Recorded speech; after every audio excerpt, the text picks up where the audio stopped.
안녕하십니까. 신의 한수의 신의 예식입니다. 이 환경부 블랙리스트 말이죠. 이게 여기서 끝나는 것 같지 않습니다. 이게 화이트리스트까지 넘어가는 것 같은데요.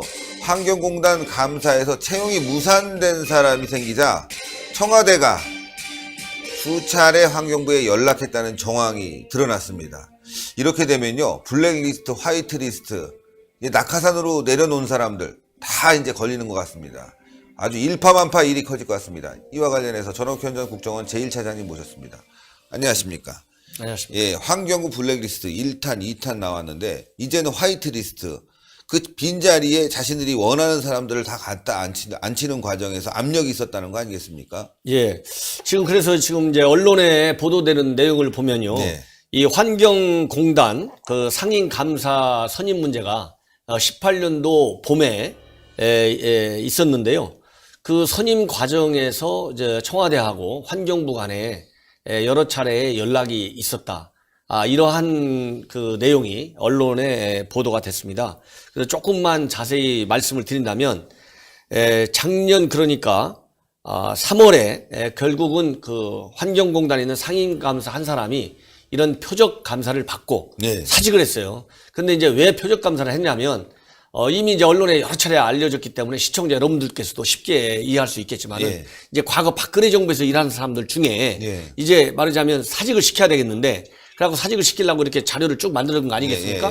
예, 그런데 이제 괜찮습니다. 예, 뭐 했는데 네. 그거에 따라서 사직을 해야 될 사람들이 사직을 잘 안 하려고 그러니까 표적 감사를 이제 한 거예요. 네. 표적 감사를 해가지고 당신 이런 문제가 있으니 그만둬라. 그러니까 조금 전에 제가 말씀드린 상임감사 한 분이 결국은 처음에는 내가 사직을 안 하겠다. 이렇게 하고 있다가 사직을 했어요. 네. 그러니까 사직을 했으니까 이제 공석이 남으니까 뽑아야 되잖아요. 그런데 이제 이 공단 같은 경우는 함부로 이제 환경부 장관이 함부로 막 뽑고 그러지 못해요. 다 법적으로 정해진 절차가 있습니다. 그래서 그 인사추천위원회의 추천이 있고 또 그 제청 절차라는 게 있어요. 예. 추천과 제청. 이 절차를 밟아가지고 이제 뽑아야 되는 건데 이런 거가 제대로 안 이루어진 상태에서 진행이 되는 거예요. 그래가지고 1차적으로 이제 서류 면접이 하잖아요. 네. 그리고 서류 면접을 해가지고 이제 최종적으로 본래 이제 16명 정도가 지원했는데 그 중에 7명만 서류 합격을 시켜갖고 면접을 했어요. 네. 면접을 해가지고 최종적으로 7월 달에 아무도 합격이 안 됐어요. 이렇게 안 된 것은 바로 뭐냐. 사전에 이 정부 여권에서 추천할 사람이 하나 있었는데 이 사람이 이제 이게 서류 전형에서 떨어져 버린 거예요. 네. 그러니까 쉽게 얘기하면 정부 여권이 시키려고 하는 A 사람이 아예 면접 대상자에도 못 들어갔잖아요. 네. 서류 자체가 서류에서 떨어졌으니까. 네. 그러니까 아예 면접을 실제 했는데 면접을 한 6, 7명 중에서도 아무도 안 뽑아버린 그 사람을 위해서 이제 아예 그냥 자리를 안 만들어 그렇죠. 버리는. 예. 예. 그리고 나서 다시 또 그런 서류 전형을 바꿔갖고 면접을 보려고 그랬겠죠. 그러면. 그러니까 이제 사람을 제가 하나 이제 일단은 사직을 시키는 데는 성공했잖아요. 이 사람을 후임을 채우는 데는 이제 성공을 못한 거예요. 왜? 정부 여권에서 생각하고 있는 사람이 서류 검사에서 빠져버렸으니까, 탈락됐으니까. 부적격 요건이 있었겠죠. 그러겠죠. 그러니까 이제 함량 미달이니까 안 됐겠죠. 그렇잖아요. 그러다 보니까 이제 자리가 이제 여전히 하나 비어 있잖아요. 시키려고 했던 사람 못 시키고. 그러니까 이제 그런 것과 관련해서 청와대 환경부 간에 서로 연락이 있었는데 그 연락은 시청자 여러분들도 뭐 짐작할 수 있지 않겠습니까? 그렇죠. 쉽게. 그러니까 이제 요거를 이제 현재 검찰에서 수사 중에 있지 않습니까? 아주 확고한 수사를 통해서 과연 청와대하고 환경부 간에 어떤 인사와 관련된 연락 내용이 뭔지 이거는 이제 밝혀져야 할 과제로 남는 것이다. 그래서 검찰에서 관련 그런 참고인들을 이제 불러서 조사가 진행 중에 있는 것 같습니다. 예. 이거 굉장히 중요한데요. 예, 중요하죠. 빈자리를 채우는 게 능력 있는 사람을 채우려고 한 게 아니라 자신들의 코드 인사를 채우려고 했고 그 과정에서 면접이나 서류 이런 여러 가지 전형에 이제 부적격한 사람들이 들어갔기 때문에 다시 다 떨어뜨리고 또 새롭게 뭔가를 만들어서 그 자리에 자신들의 코드 인사를 앉히려고 했던 정황이 드러난다면 이거는 와, 내보낸 것도 악질적이었는데 그 자리에 앉히는 것도 정말 악질적이네요. 이제 그래서 이 후임자, 왜냐하면 이 사람은 이미 이제 작년도 18년 3월 달에 사직을 했어요. 그러니까 이제 한 자리가 비어 있는 건 맞잖아요. 충원을 또 안 했고. 그러니까 이후에 충원되는 모든 과정을 이제 검찰 수사 과정에서 이제 조사를 해보면 과연 어디까지 청와대와 환경부 간에 인사 문제에 대한 얘기가 진행이 됐는지 안 됐는지 확실하게 나온다. 만약에 청와대 인사수석실에서 개입이 되어 있다. 그러면은 지금 말씀하신 대로 이제 화이트리스트의 가능성이 있지 않느냐. 이렇게 우리가 유추할 수가 있는 것이죠. 예, 지금 뭐 이 정부는 말이죠. 뭐 음주운전, 탈세, 뭐 위장전이 배하고 뭐 7대 악이라고 만들어서 말이죠. 이런 사람들 등용 안 하겠다. 이렇게 얘기했는데 이번에 화이트리스트 조사 차원에서 이런 이제 낙하산 인사로 간 감사라든가 외부 감사라든가 여러 그 기관장들에 대한 조사가 전수조사가 필요할 것 같아요. 이 사람들 정말 얼마나 문제가 있는 사람들인지 실제로 아마 이렇게 몇 가지 문제가 있는 뭐 7대 악까지 가진 않지만 3대 악 정도에 들어가면은 이 공기관에서 근무하기 어렵지 않습니까? 서류 전형에서 떨어질 텐데 다. 그렇습니다. 왜냐하면 이제 공공기관이라고 하는 것은 민관기관보다도 예. 엄격한 채용 절차에 있어서 엄격한 그 조건과 절차가 있고 그 다음에 또 엄격한 윤리 그런 그 기준 같은 게 있잖아요. 그래야 우리 국민들로부터 받는 세금을 가지고 결국은 다 일을 하는 거기 때문에 국민들에 대한 기본 예의가 아니죠. 그런 엄격한 그런 자질 요건에 미흡한 상태에서 공공기관에 들어가서 일한다. 이거는 많은 국민한테 실망을 주잖아요.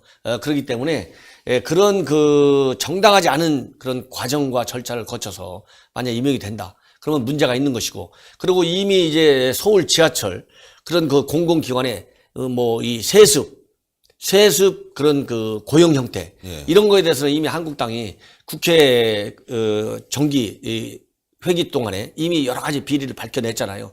그래서 그리고 지금 계속해서 이 환경부 산하라 기관이라든가 다른 기관에서 이런 인사 비리와 관련된 코드 인사 이런 거와 관련된 여러 가지 의혹 같은 게 많이 나와 있기 때문에 이미 자유한국당에서는 전 공공기관에 대한 전수조사 예, 이거를 강력하게 국회에서 요구하고 있는데 정부 여당이 지금 이걸 받아들이지 않아가지고 아하. 전수조사에 착수하지 못하고 있는 그런 상황인 것 같습니다. 아, 정말 어처구니가 없는 게요. 얼마 전에 5.18 진상조사위원 자유한국당이 추천한 인사들 전문성이 없다고 문재인이가 내보냈습니다. 도장 찍어주지 않았어요. 예. 그런데 지금 공공기관에 들어간 사람들, 전문성 있는 사람들이 누가 있습니까? 어디 뭐 환경부인데 다른 기관에서 온 사람들, 뭐 아니면 뭐 철도인데 뭐 캠프에서 일했던 사람들, 또 심지어는 팬클럽 했던 사람들, 이런 사람들이 전문 기관에 다 들어가서 말이 다 망쳐놓고 있고, 심지어 그 원전 관련해서는 보면 환경단체 사람들이 원전에 들어가갖고 도대체 이 원전을 살리려고 하는 것이냐, 아예 없애려고 하는 것이냐, 이런 논란까지 있거든요.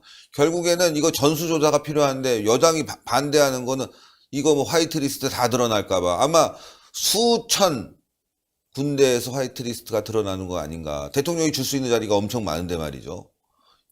정말 큰 문제입니다, 이거. 그래서 이제 철저하게 정말 모든 그런 공공기관에 대해서 전수조사를 철저히 해서 잘못된 그런 인사는 반드시 바로잡아야 된다. 그리고 이제 공공기관이 속칭 복마전이라고 그러잖아요. 예, 예. 그런 복마전 같은 그런 인식을 갖고 계속 되는 한 국가기관으로서의 어떤 존엄성이 없을 뿐만 아니라 지금 우리 대한민국 경제가 얼마나 어렵습니까? 그렇잖아요.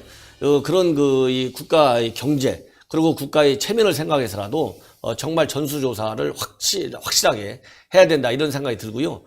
그리고 이런 그 공공기관의 이제 전수조사를 통해서 만약에 문제점이 있는 사람들, 이런 사람들은 정말로 바로바로 그때 인사 조치를 하지 않으면 그 공공기관의 경쟁력이 그리고 경제성이 하나도 없어요. 왜냐하면 계급이 높은 사람들이잖아요. 그러니까 네. 다 코드 인사 할 거 아니겠습니까? 그냥 뭐 실무자 같은 건 코드 인사 안 해요. 근데 좋은 자리, 높은 자리이기 때문에 다 코드 인사를 가려고 그러고 그만큼 높은 자리는 페이가 이 봉급이 굉장히 높아요. 그러니까요. 그래서 국민 세금을 고가시켜가지고 이 공공기관들의 적자 수준이 보통 심각한 게 아니잖아요. 그걸 전부 국민 세금으로 다 메꾸는 거 아니겠습니까? 그렇기 때문에 공공기관들이 공공기관의 그 기능에 맞는 전문성을 살리려면 지금 얘기하신 대로 정말 그 직에 맞는 전문성을 가진 인사로 갖다 채워넣어야 이 기관이 제대로 일을 해갖고 적자를 최소화시킬 수 있고 또 빨리 흑자로 바꿀 수 있지. 이런 인사를 놓아두고 임기 감사들 이렇게 가면 보통 2년 3년씩 하잖아요.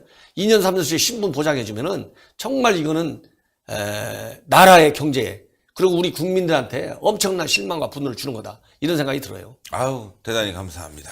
감사합니다. 전옥현의 안보정론 TV도 시청자 여러분들 많은 시청 부탁드리겠습니다. 야, 이거 너무 심각한데요, 시청자 여러분들. 예. 블랙리스트만 심각한 게 아니라 이 화이트리스트가 더 심각한 것 같습니다.